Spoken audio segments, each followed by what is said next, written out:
Hello, good evening everyone, and welcome to this week's session on technical and fundamental analysis. This is just one of the series we do now and again just to educate people on trading the markets. So today's topic is technical and fundamental analysis, and we'll be talking about the importance of technical and fundamental analysis, what it's all about, and how you can apply it to your trading.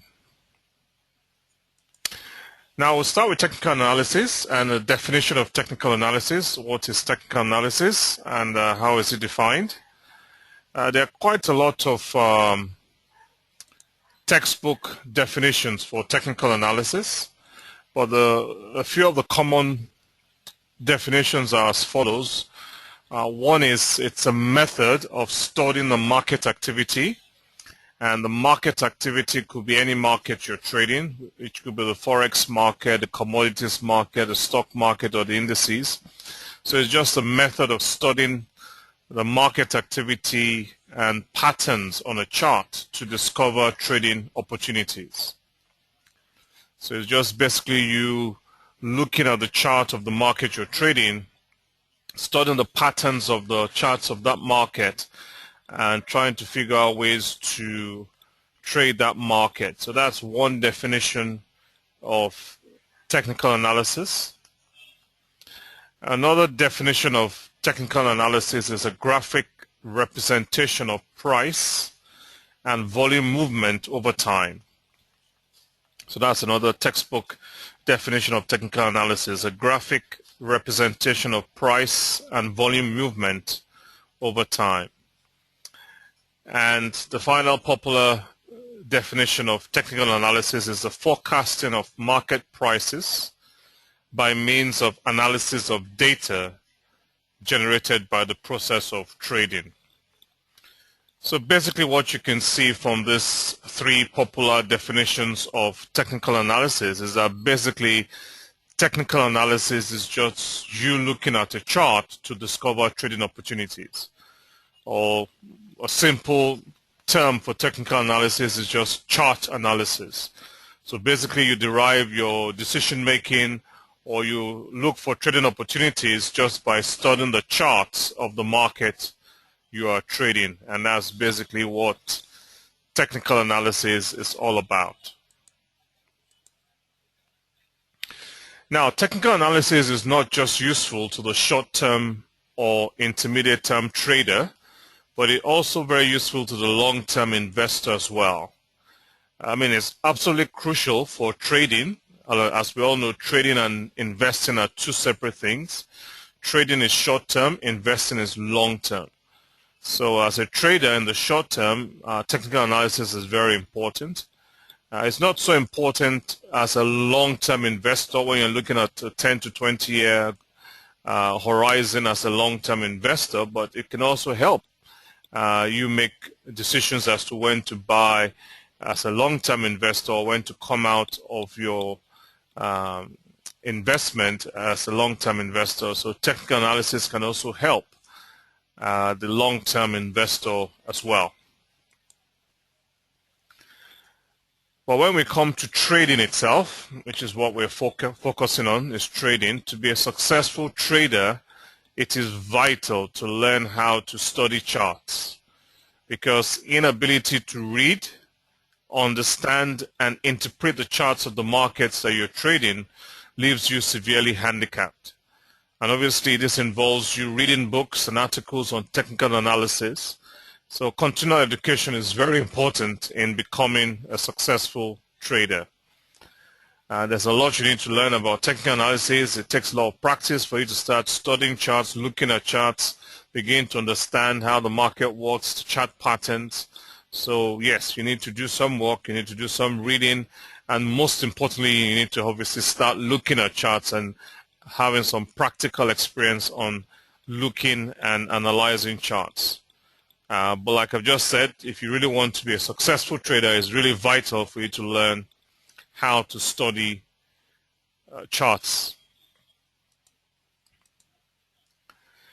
Now, what you should always remember is that technical analysis will not predict the future.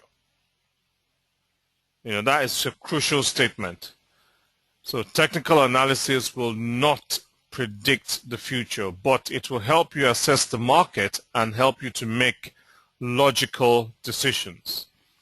And so long as you persistently make logical decisions as a trader, not emotional decisions, not irrational decisions, so long as you're consistently making logical decisions as a trader, you will do very well as a trader. And that's all technical analysis is helping you do, is just to make logical decisions, but it's not going to predict the future. So no matter how well you analyze the market or you analyze the chart, you could be the best chart analyst in the world. It doesn't mean you're going to predict where the market is going to go. So always remember that technical analysis will not predict the future. And all it will do is just help you assess the market and enable you to make logical decisions. That's the key thing to technical analysis. Okay? Now, one of the most important aims of chart analysis is to determine the trend of the market. That's one of the most important aims. So the first thing you want to do when you look at the chart of a market you're trading, the first thing you want to do is to determine the trend of the market. And that's one of the most important aims of chart analysis, is to determine the trend of the market. And a very old and popular saying in trading is that the trend is your friend. The trend is your friend. So the trend is the observable direction of the market, which could be up, down, or sideways. So if you trade in the direction of the trend, it will significantly increase your odds of success. So that's the key to technical analysis. So the first thing you want to do when you look at the chart of the market you're trading is to determine which way is this market trending. Is this market trending up? Is it trending down? And is it trending sideways? Because if you trade in the direction of the trend, so if the market is trending up and you buy, it will increase your odds of success. If the market is trending down and you sell, it will increase your odds of success. And if the market is trending sideways, you want to keep out of the market. So you can see that identifying the trend of the market is the first thing you do in your chart analysis, is which way is the market trending, and the trend is the observable direction of the market. So always remember that the trend is your friend. So you always want to be trading in the direction of the trend. So that's why it's very important you know how to establish or recognize the trend of the market you're trading as soon as you can. And that's the first thing you want to do when you're analyzing a chart. So you can't talk about technical analysis without talking about indicators. Indicators are a crucial part of technical analysis. Now, the definition of an indicator is any mathematical calculation that is represented graphically upon a chart is called an indicator. And the simple way I get people to remember this, I always say that anything you see on a chart other than time and price is an indicator. And I'm going to show you the chart shortly, and we'll show you some of the things on the chart to help you out with this. So basically, when you look at a chart, anything that's on that chart other than time and price is an indicator. That's the simple way to remember indicator. Anything you see on that chart other than price and time is an indicator. I mean, that's just a textbook definition of an indicator. It means any mathematical calculation that's represented graphically upon a chart is called an indicator. But yes, like I said, a simple way to remember is anything other than time and price on a chart is an indicator. Now, indicators help you in the analysis of the markets. Because when you have an indicator on the chart, it helps you interpret the chart better, and it helps you make better decisions with indicators. So they help you in the analysis of the market. But it's important not to use too many indicators on your chart, because this can lead to confusion and it can hamper your trading. So it's best to use 3, maximum 4 indicators on the chart, because the whole aim of trading is to make decisions quickly. I personally only use 2 indicators on my chart. I use the pivot points and the moving averages as indicators on my chart, because I just need to make a decision quickly. So like I say, use 3, maximum of 4, but don't start having 5, 6, 7, 8 indicators on your chart. Because you find that you see some traders, when you look at the charts of the market they're trading, is so full of indicators. They're just trying to show off and impress people that they're doing something complex, but they're probably not making any money.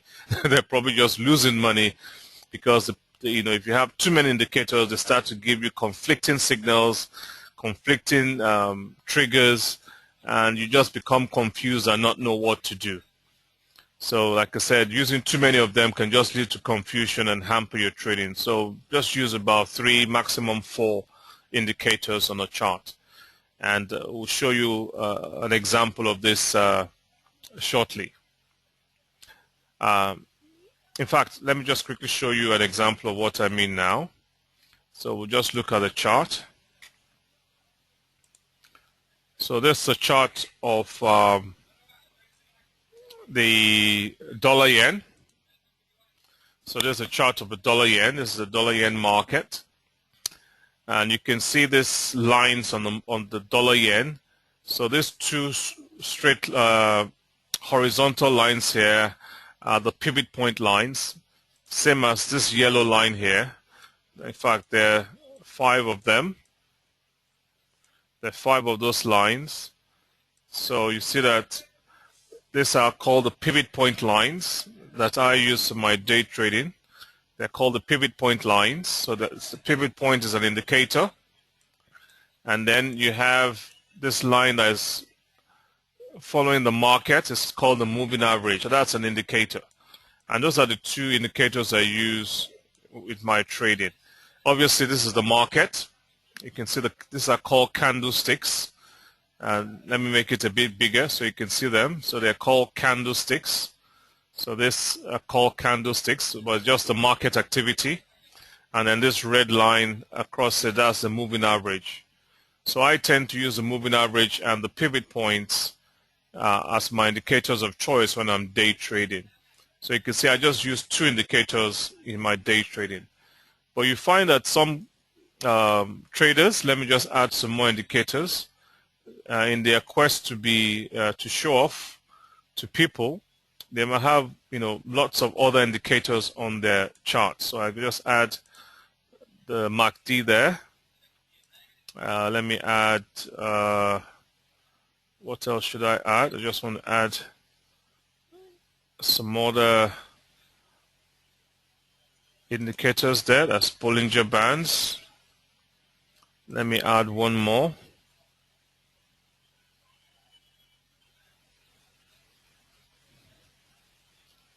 Let me use an oscillator here. We'll use commodity channel index. So again, so you can see this is what some people do just to show off. You can see now I've got so many indicators on my chart. It now becomes me trying to figure out what is this indicator saying, what is this one saying, what is this one saying, and they can just be giving me conflicting information and signals. You just spend your whole day trying to analyze the market, trying to figure out what is going on, and just get yourself confused. And that's what you find that some traders do and get themselves in a real mess. And you wonder, that's not the aim of trading.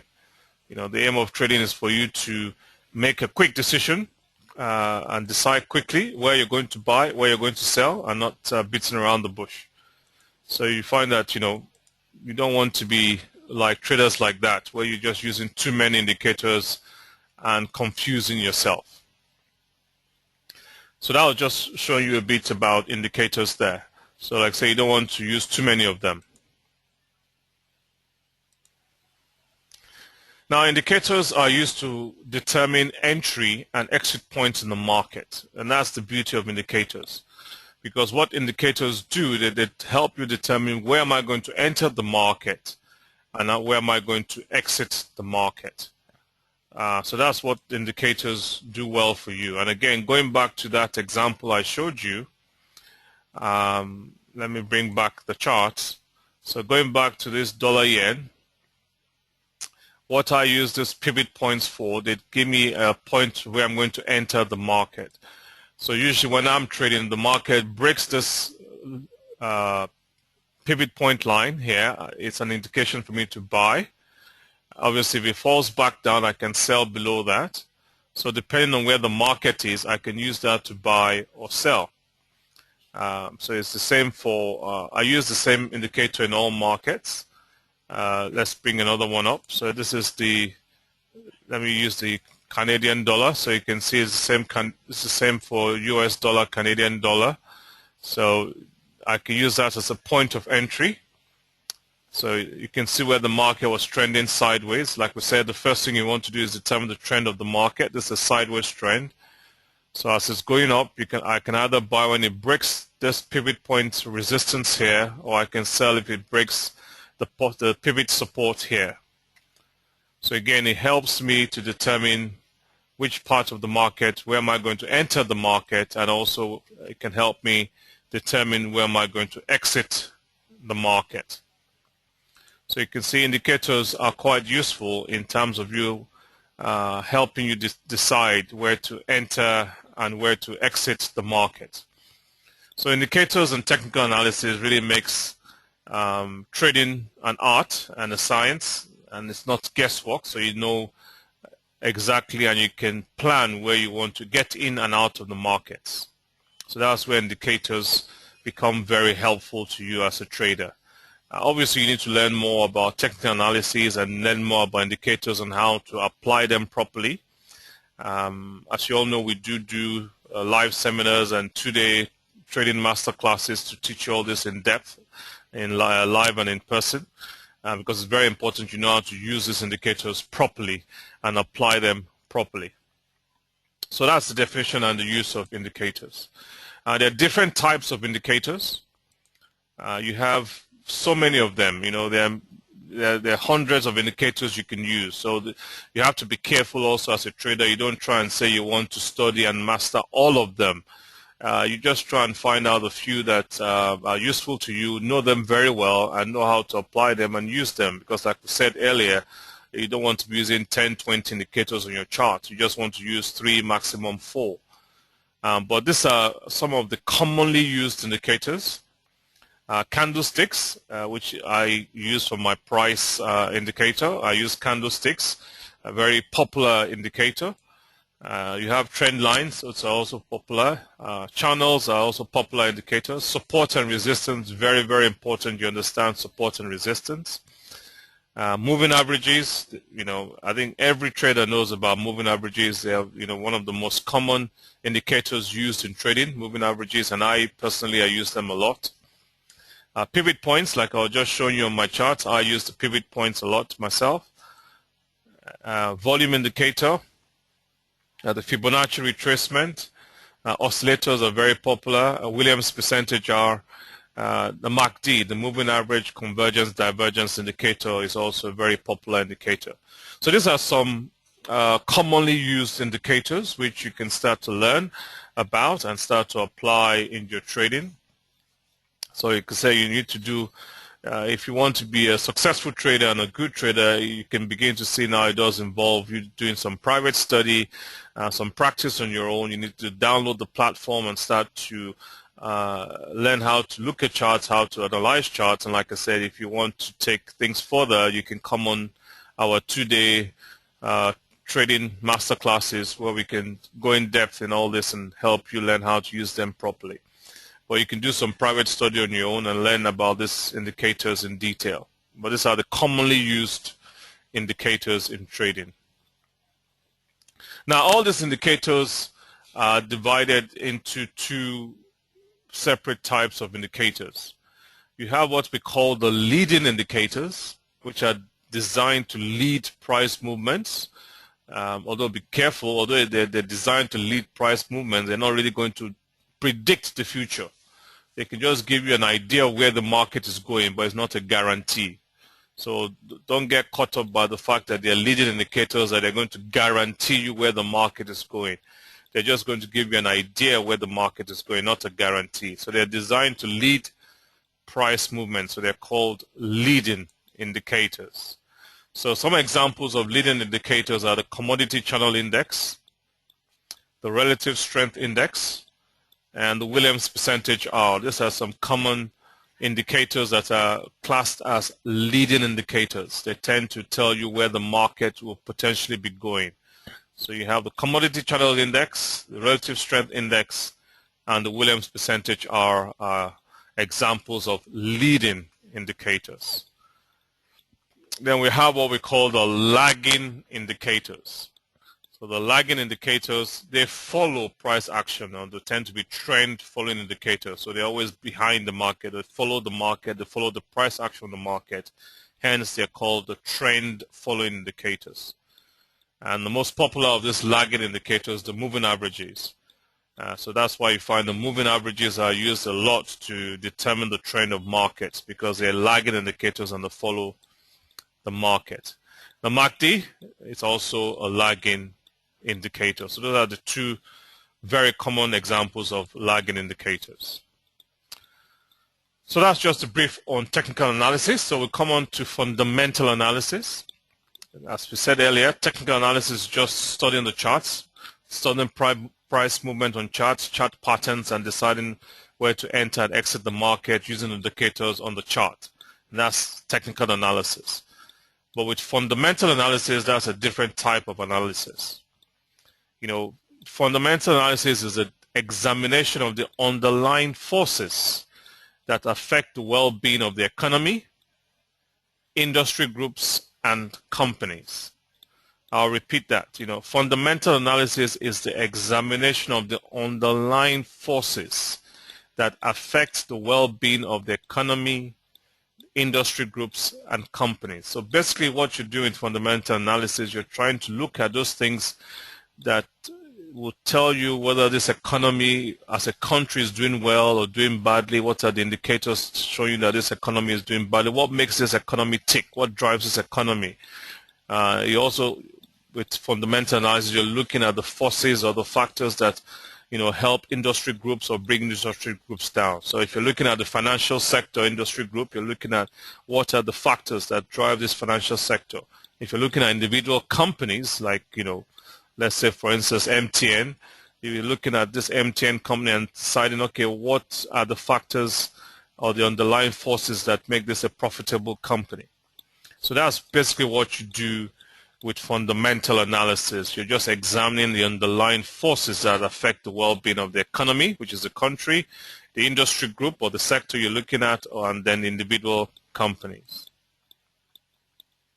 So the goal of this analysis of underlying forces is the goal is really just to derive a forecast and profit from future price movements. So when you do your analysis, you want to see is the market at an undervalued price, whereby you can then buy it at this undervalued price and gain from future growth, and that's what you're really trying to do with fundamental analysis. Now, as stated in the definition above, you know, fundamental analysis is done on 3 levels. So from the definition above, you can see that when you're doing a fundamental analysis, you need to start from the economic level. So you need to start from analyzing the country. Then you analyze the industry group. And then finally, the company you're looking at. So this is in relation to the stock market, for example. So if you want to buy, let's say, MTN shares, if you want to buy MTN shares, you need to then do fundamental analysis of MTN. But to do proper fundamental analysis of the MTN shares, you first start by looking at Nigeria as a whole. So you have to look at the economy, what drives the economy. So you're looking at the inflation rate of the economy, the unemployment figures of the country. You're looking at the gross domestic product. You're looking at the interest rate. You're looking at the political stability. So you're looking at all those things that drive the national economy. So that's how you're going to start off. Even though you want to buy MTN shares, you start off by looking at the economy or the national economy as a whole. Then after you've analyzed that, you then come down to the industry group, which is the telecom sector for MTN. So you now have to look at the telecom sector. What is driving the telecom sector? What is the demand and supply of the telecom sector? What is the hint of future growth? What are the policies in place by the government to enhance the growth of that industry? Before you finally come down to MTN as a company to look at the management board, their competition, their financials, their earnings. So that's how you do proper fundamental analysis. It has to be done on 3 levels. Obviously, if you're doing fundamental analysis on things like currencies, on the currency market, then obviously you're looking at things like interest rates, which can affect currencies. Obviously, you also look at things like inflation, unemployment, cross-domestic products. All those things also affect currencies. And then obviously commodities, again, you need to know the countries that produce those commodities, what is happening in those countries, and so on and so forth. So you can see that when it comes to fundamental analysis, it's quite involved, and there's a lot of information you need to analyze. Now, what are the advantages of fundamental analysis? Fundamental analysis is good for long-term investments based on long-term trends. So if you're going to do long-term investment and you're looking to invest for the next 10 to 20 years, which is what long-term investment is all about, you're looking at a 10 to 20-year horizon, fundamental analysis is a very crucial part of your analysis as a long-term investor. So it's very good for long-term investments based on long-term trends. Not so good for trading, because with trading you need to make a decision quickly. You haven't got time to be looking and analyzing all this stuff, and they're not really relevant with markets that are moving very quickly as a trader. So as a trader, fundamental analysis is not that crucial. You need to do a bit of it, but not as much as with long-term investment. So they're very good for long-term investments. They're good for spotting valuable stocks if you're doing fundamental analysis of stocks. And obviously, by the time you've gone through all that analysis and data, you are going to develop a thorough understanding of the business you're analyzing. Well, everything that has advantages, you also have disadvantages. So the disadvantages of fundamental analysis is that it's time consuming. You need a lot of time to be analyzing all the data for the national economy, the data for the industry group, the data for the company. So it is time consuming. And like I said, due to the fact that it's so time consuming, it doesn't make it effective for you as a trader. Because as a trader, you need to make up your mind in a few minutes, and the markets can then change in a few minutes, and you need to then reassess the markets quickly and make a quick decision.